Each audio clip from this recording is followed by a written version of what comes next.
세월호 참사로 대한민국 공직사회의 내부 관행에 대해 많은 지적이 나오고 있는데요.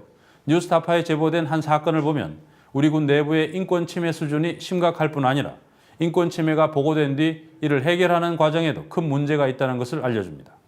공군 헌병대 소속의 이모 하사는 5년 전 선임들로부터 성추행, 폭행, 욕설 피해를 당해 이를 고발했지만 미미한 처벌이 이루어졌다고 합니다. 그런데 5년 뒤 당시 가해자가 피해자를 음해하고 그 결과로 오히려 피해자가 공군 양성수사관직에서 해임되는 일이 벌어졌습니다. 송원근 PD가 취재했습니다. 한 군인이 자살을 시도합니다. 미련 많은 세상이지만 더 붙잡고 있기 힘들었다고 합니다. 제대로 인생을 앞으로 살아갈 자신이 없어가지고 죽는 게 낫다라고 판단했습니다. 죽는 게 낫겠다. 사는 것보다 죽는 게 나을 것이다 라고 판단을 해서 죽어야겠다고 생각했어요. 아버지 고생하셨고 너무 힘들고 그렇다고 이제 나한테 전화가 왔더라고. 그래서 기분이 이상한 거야. 이상한 낌새를 느낀 아버지는 그의 형에게 연락을 했고 아슬아슬하게 그를 죽음 앞에서 구해냈습니다. 왜 이렇게 됐는지 그러니까 진짜 왜 이렇게까지 해야 되냐. 그러니까 막 울더라고요. 진짜 죽으려고 했냐고. 그런 얘기 많이 했어요. 진짜 죽으려고 했냐고.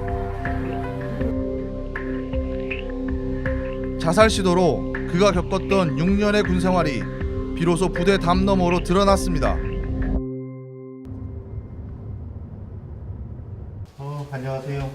지난 2008년 고등학교를 졸업한 뒤 어려운 집안을 돕기 위해 대학 진학도 포기한 채 공군 부사관으로 입대한 이하사.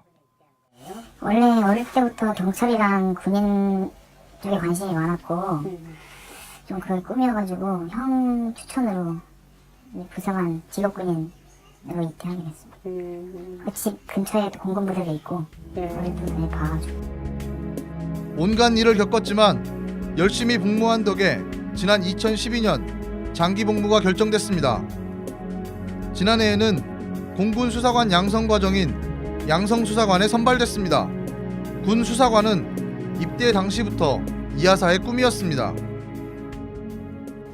이제 내가 하고 싶은 일, 그리고 부끄럽지 않은 일, 부끄럽게 살지 않을 수 있고 공부도 열심히 할 수 있고 일을 이제 열심히 할 수 있겠다. 그런 되게 많이 부풀었고 설레었고. 그런데 한 통의 이메일이 5년 전의 끔찍한 기억을 되살렸고 수사관의 꿈도 날려버렸습니다. 능력이 안 돼서 안 된 것도 아니고 인성이 안 돼서 안 된 것도 아니고 아무 이유도 없이 단지 5년 전에 그 사건 하나 때문에 해임이 돼야 된다는 게 진짜 정말 억울하고 앞으로 살아가야 될 게 되게 막막했습니다. 경기도 양주의 한 군부대. 이하사가 2008년 군 생활을 시작한 곳입니다. 하사관 교육 수료 후 첫 근무지였던 만큼 힘들 것이라고 예상은 했지만 생각하던 군 생활과는 많이 달랐다고 합니다. 헌병으로서 저는 이 군 경찰 업무를 했기 때문에 잘못된 게 있으면 적발을 하고 그걸 정식적으로 처리를 해야 되는데 그런 일을 전혀 못했습니다. 그런 걸 적발을 해서 보고를 하면은 오히려 욕하고 윽박지르고 구타하고 왜 보고했냐. 처음이어서 그러려니 했지만 욕설, 폭언은 갈수록 심해졌습니다. 폭행도 시작됐습니다. 폭행은 어느새 일상이 됐습니다. 갓 20살의 하사가 견디기엔 너무 힘든 일이었습니다.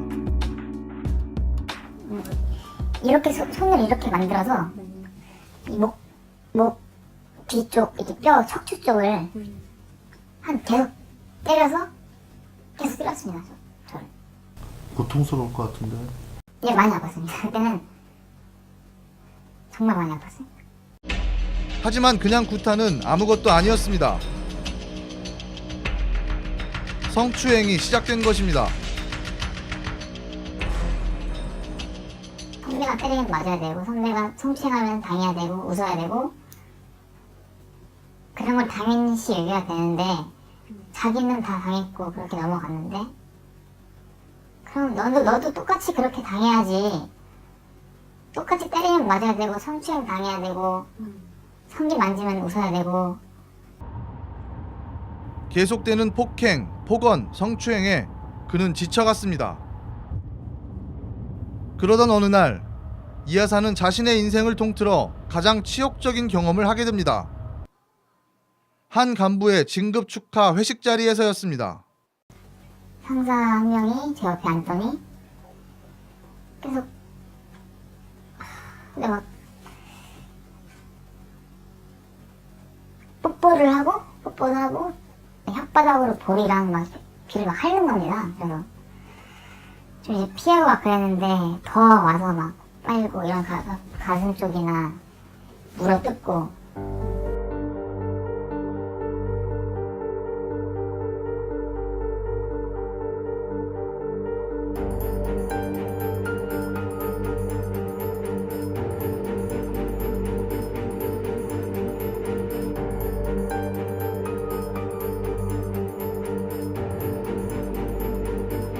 그렇게 계속 지속되니까 진짜 힘들고 진짜 못 견디겠고. 그런데 그게 계속 지속됐습니다. 그게. 주위에선 안 말렸어요? 그런 행동은? 그 사람들은 그냥 이해하는 분위기였습니다. 그런 거를. 그냥 그럴 수도 있지. 더 이상 버티며 살기 힘들었습니다. 군 상담기관에 자신이 겪은 일들을 털어놨습니다. 가족한테는 얘기 못하고 고민을 계속 하다가 상담을 받고 싶고 어떻게 처리를 해야 되는지 좀 고민을 얘기를 하고 싶은 겁니다. 고민을. 그러다 보니까 제가 헌병이다 보니까 헌병 쪽에 상담을 하고 싶어서 올리게 됐습니다. 그 홈페이지에. 감찰 결과 8명의 상급자들이 이하사를 상대로 가혹행위를 한 사실이 드러났습니다. 그러나 징계는 단 3명. 그것도 가장 낮은 견책에 그쳤습니다. 이하사가 가해자들의 처벌을 원치 않는다는 이유였습니다. 강압적으로 더 나와버리니까 막 주먹 책상으로 치고 욕하고 왜 말을 못하냐고 막 너 패고 싶다. 너 나 같아도 패고 싶다. 그러니까 말을 못하는 겁니다. 그러다 보니까 진술 과정에서 사실과 다르게 진술하는 경우가 보통 정말 많이 있었고 맞았는데 안 맞았다고 하고 아닌 것 같다고 한 것도 많았고. 그럼 지금 이 조사 결과는 굉장히 축소된 조사. 많이 축소했습니다. 수사가 마무리될 때쯤 이하사에게 가해자가 보낸 문자 메시지가 왔습니다.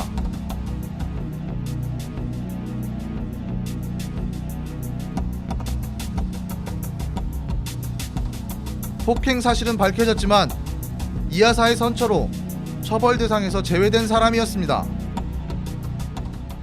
겁도 났었고 앞으로 어떻게 하나, 앞으로 군생활 어떻게 하나 이런 생각 들었어요. 완전히 찍혔다는 생각 안 들었어요? 그냥 큰일 났다 이런 생각 들었습니다. 사건이 종결되고 이하사는 다른 부대로 전출됐습니다.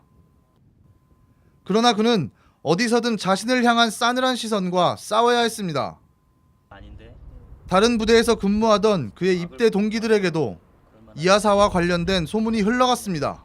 친구들이랑 같이 입대했습니다. 뭐 누구 있습니다. 이제 있고 누구도 있습니다 하면은 걔 뭐 헌병 특기 뭐 이러면서 200개 뭐 헌병 뭐 사고 치네 뭐 그런 식으로 약간 안 좋게 말들을 많이 하셨어요. 부사관 선배들이. 소문이란 게 이제 돌고 돌면 더 커지기 마련이니까 왜곡돼서 그렇게 더 커진 것 같습니다. 근데 그거에 대해서 고쳐줄 사람은 아무도 없고요. 그 왜곡된 소문에 대해서 고쳐줄 사람은 아무도 없고 소문은 그렇게 입을 타고 계속 도는 거죠.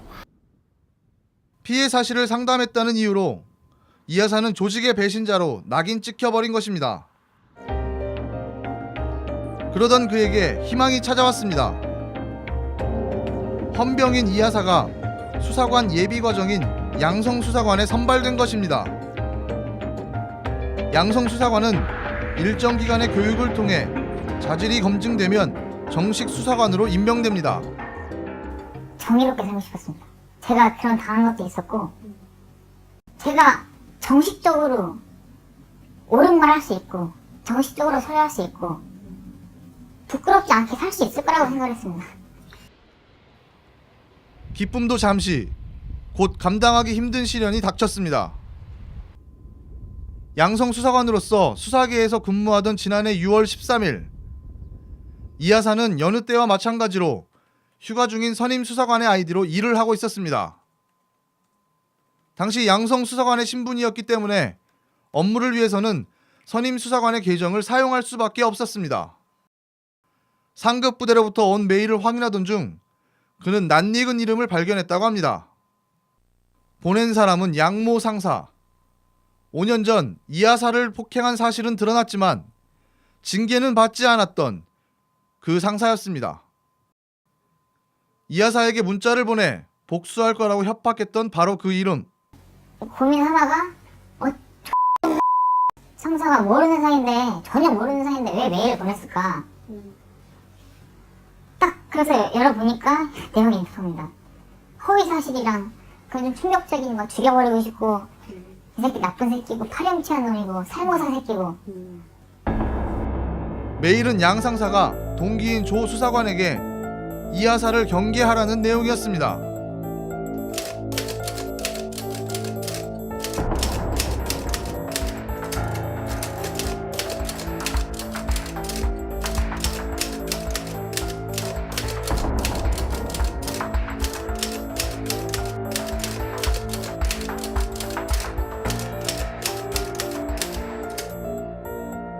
이하사가 수사관이 되어서는 안 된다는 내용도 있었습니다.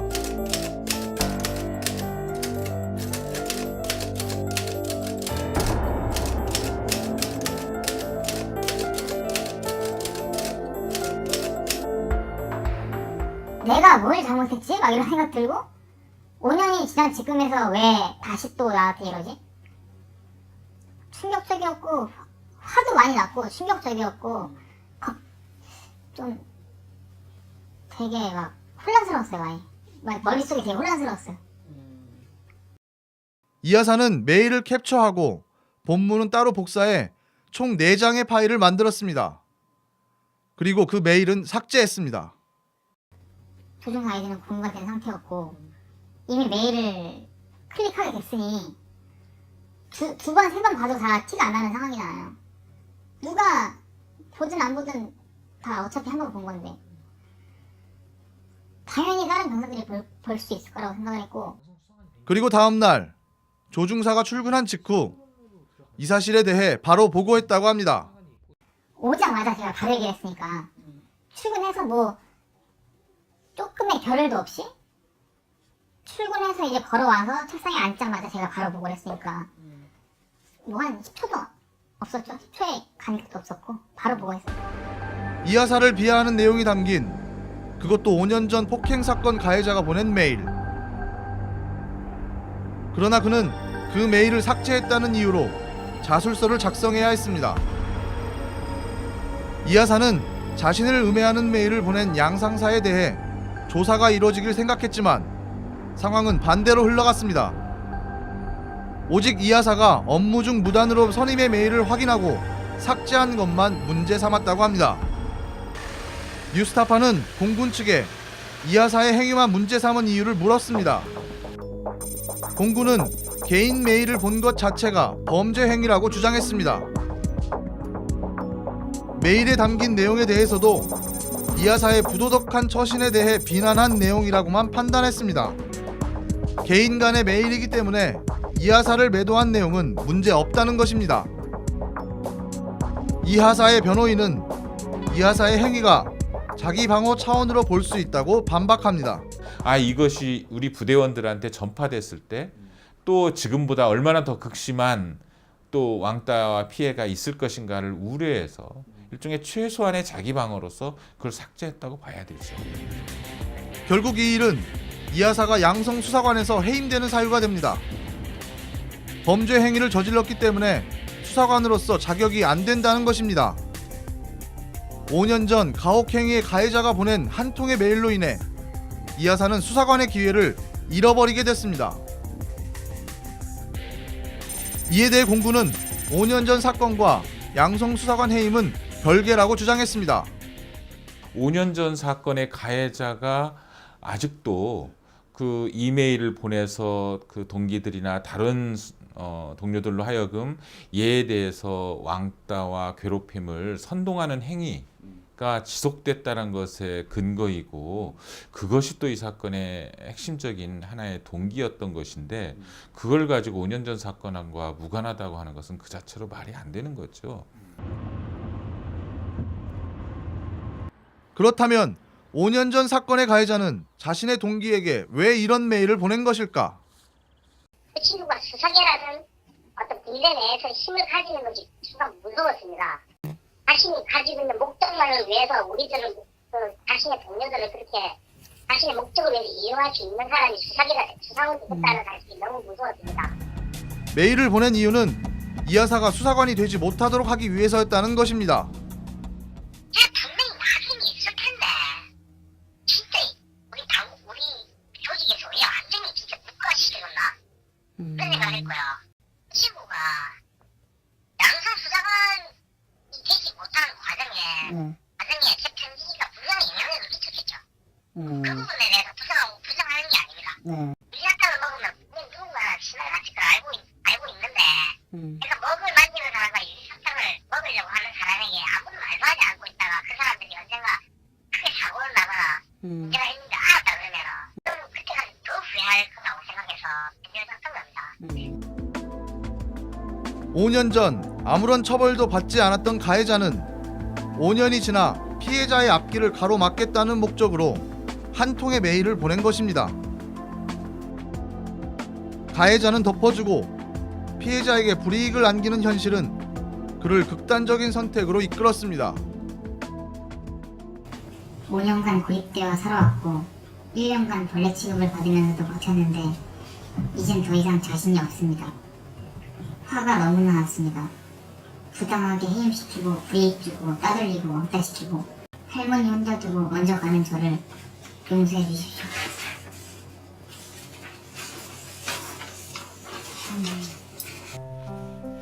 그러나 이 여사는 이제 마음을 다잡았습니다.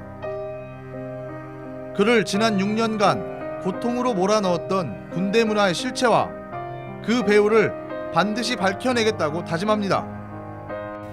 이건 진실을 밝혀야 되고 진실 규명해야 되고 정식으로 처리를 하겠다.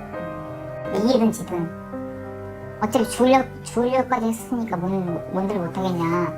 죽기보다 진짜 어떻게든 진실을 밝히고 해보자 이렇게 해서 여기까지 된 거죠. 뉴스타파 송원근입니다.